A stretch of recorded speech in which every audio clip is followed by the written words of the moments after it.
So this movie's getting kind of mixed reviews on IMDb, and well, I'm going to give you my opinion as to why I think that is.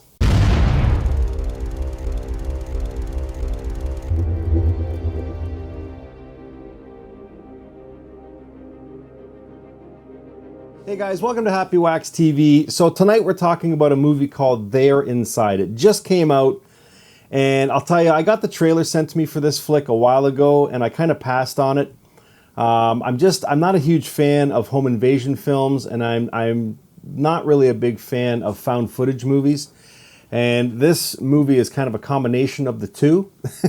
But when the movie did come out, I thought, well, you know what? There hasn't been a lot of movies come out lately, and I haven't put a video up, so I'm going to watch this. And, you know, okay, so I'm just going to say that, you know, it's movies like this that kind of give me hope in the horror genre, and I'll explain why. And I can also tell you, or I'll give you my opinion anyways, as to why this has really mixed reviews on IMDb. I mean, it's only sitting at a 3.7 out of 10, and when I read that after I watched this, I was thinking, what? I don't understand it. And then after I started reading some of the reviews, I was like, you know what? I understand what's going on here. So this is just going to be my opinion. You may not agree with it. Honestly, you know, people can get offended if they want, but this is the state of what horror movies are getting to. And I mean, it's apparently obvious, and people will defend it, but I mean, again, it's just my opinion too. So what I'm getting at is okay, so this movie on the surface looks like a home invasion flick, which I wasn't excited for, okay? Sorry, very quickly, it's directed by John Paul Pinelli, and it's also written, he was one of the writers, and he was one of the producers. So this is his flick, and this is his first time directing a full-length movie. He's done some short films too, which are pretty cool. But anyways, that aside, basically, the synopsis is when two sisters go to an isolated cabin in the woods to film a passion project, family secrets start to get in the way, as do mass strangers filming a passion project of their own. Okay, so if you watch the trailer, basically, I'm not going to give anything away here because I don't want to spoil this for anybody, but basically you can get this just from the trailer. There's two sisters. One is Robin, and the other one is Cody. Robin is a director, and she wants to document her life with her and her sister. They had an abusive father, and they kind of want to go down that path. So they bring in a bunch of friends, and they're going to kind of like, you know, do this documentary on their past sort of thing. And that's what this is about. And then along come, you know, these mass killers, kind of the same as the strangers, that start wreaking havoc, you know, home invasion, they're going to kill them, stuff like that. And yeah, and then you find out that the people in the documentary are actually being filmed by the killers, which again, you can also figure out from the trailer. But there is a lot more going on here, and the ending of this movie is totally unexpected. All right, so and I liked it. Okay, so I'm going to say this movie is not like, it's not like the greatest movie ever made, but it is definitely worthy of more than a 3.7. I would definitely say watch this flick. Don't investigate it. You know what I mean? Like, just go into it really knowing nothing about it, and you'll enjoy it a lot more. I think it's one of these movies, like, the least you know, the better it will be for you, because there are twists and turns in this movie. Again, even saying that is a spoiler, but but I will say this: the first half of this movie, the first act especially, and then halfway through the second act, I mean, really, I mean, this movie for that first 45 minutes is pretty fucking boring. It honestly is. It really could have been edited better to kind of keep the pace up a little bit. But once you hit that halfway mark, and I'll tell you, I was rolling my eyes too. I was thinking, fuck, you know, I got another 45 minutes to go through this thing, because it just seems like your normal everyday home invasion movie. You know, the two sisters are kind of, you know, arguing back and forth, and the one sister there, Cody, she gets all emotional, and, you know, she just turns into this annoying bitch for the most part for this first half. Do you know what I mean? But if you can make it through that portion and get to the second half of this movie, I think you're really going to like this flick, because that's when all the twists and turns start and shit starts to get real. You know what I mean? And I will say this too: there's not a ton of gore in this movie, but man, oh man, like the gore that is in this flick is, I mean, good job, guys. Like, I've seen movies that are rated R that are supposed to be like bloody, gory flicks that don't have the kind of gore in this movie that is in here. So the few gore scenes that are in here are fucking killer. Take my word for it. You won't even see it coming, honestly, because you're kind of numbed. You know what I mean? In this lull with the first half of this movie, but then second half kicks in, and I'm like, God damn, okay, well, at least the gore is fucking good. But then the twists come, and then, like, this is a movie, if you see in a group of people, you will talk about it after, kind of wondering what the fuck is going on.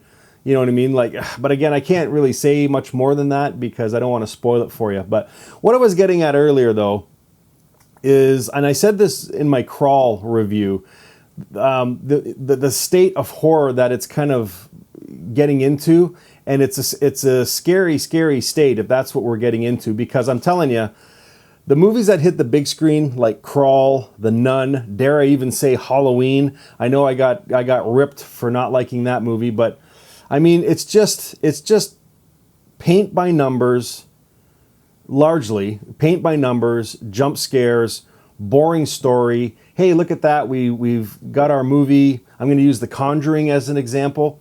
We've got The Nun. Hey, people seem to like that movie. So let's make a spin-off of that character. Let's pump it out as fast as we can. We'll throw in some jump scares and hope for the best on a as small of a budget as we can, and hope we make our money back. And that's what a lot of these movies are. Crawl was the same fucking way. I mean, there's nothing special about Crawl. It's just a bunch of jump scares. I mean, I didn't like that movie at all, but it's the state of horror movies now where that's what people want to see. And hey, if that's what you want to see, I get it. I mean, that's fine. I'm 48 years old, and horror movies to me, like, I grew up in the 80s. So, I mean, I grew up in schlocky, gory, Italian horror-filled messes of movies that are now classics, but if you saw them today, they'd be laughed at. Like, God, honestly, you can argue with me all you want, but if, say, Friday the 13th, that movie got released nowadays, people would fucking, like, just rip the crap out of it. Do you know what I mean? Like, that's what I grew up with, and that's kind of, you know what I mean, and they're now classics. So I might eat my words down the road. I mean, because that's kind of where movies are going now. They're going to this jump scare kind of minimal story. Let's just see how many different types of scares we can throw into a movie, and on a minimal budget. I get it, and that's what's hitting the big screen for the most part. And then along come movies that are lucky enough to make it to the big screens, kind of like Midsummer, right? Which I saw, and I fucking loved it. But I'm telling you, video on demand movies that go straight to video on demand are the way to go if you want to see something different in horror movies. And that's the same with this movie, They're Inside. I mean, the second half of this movie, like I said, will keep you talking because it's not your typical home invasion movie, and they've changed it up, and I think it works.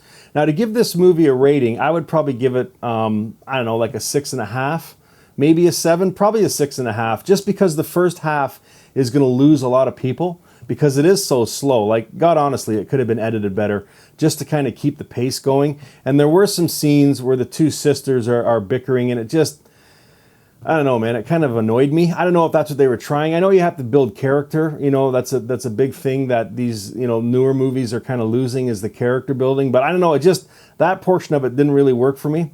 And it kind of did take away a little bit at the end because I didn't really care about them probably as much as I should have. But I mean, again, the second half of this movie is pretty damn good. There's lots of twists and turns. The gore scenes kick in. Like, it is definitely worth sticking around for. So I would give it a 6.5. But yeah, I don't know, man. I would much prefer to watch a movie like this than to sit down and waste like $50-$60 on, 2 tickets and some popcorn in the theater and see a movie like Crawl. You know what I mean? Or The Nun. You know what I mean? Those movies, like, of course I'm going to go see them, as are millions of other people, judging, seeing by the numbers. But I don't know, man. I would rather have a movie like this where it kind of, you don't know what the fuck's going to happen. Or you think in your head the whole way, yeah, this is how this is going to end. This is the same as every other movie. And all of a sudden, boom.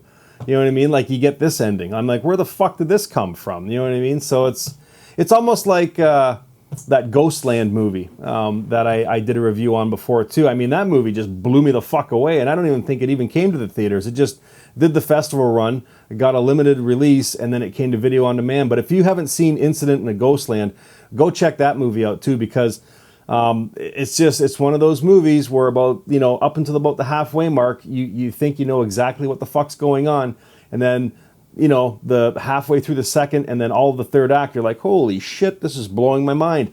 This is kind of like that movie, maybe not to the extreme as in Incident in Ghostland, but I mean, honestly, I mean, this is a pretty good story for the second half on, and I ate my words. The first half, I was like, I am not enjoying this movie at all, but the second half, I thought, fuck, you know, good for them for trying something a little bit different or going in that direction. So, I don't know, man. Give it a shot. It's on video on demand right now. The movie's called They're Inside. If you have seen this movie, please leave me comments down below, because I'm curious as to if you guys think the way I do. You know what I mean? Like, video on demand movies are killing it now, and like big budget cinema movies are just kind of paint by number, the same old shit. Every once in a while there's a surprise. Like, I'll give Midsummer. It was fucking killer. You know what I mean? But they're few and far between those kind of movies that hit the big screen. So they're all popcorny flicks. And if you're into that stuff, like I said, good for you. I don't know. I just like movies like this. So anyways, what I was saying was, if you have seen this movie, please leave comments down below. I'm curious as to what you guys thought of this movie. And if you haven't seen it, go watch it and then chime in and let me know. But definitely, I would say this movie's worth watching. It's not going to blow you away, you know what I mean, like some movies do, but I can guarantee you, if you do see this in a group of friends, you probably be talking about it after, you know, for a couple days to come, just trying to figure out what the fuck was going on. So anyways, leave me comments. Movie's called They're Inside, guys. And until next time, stay scared.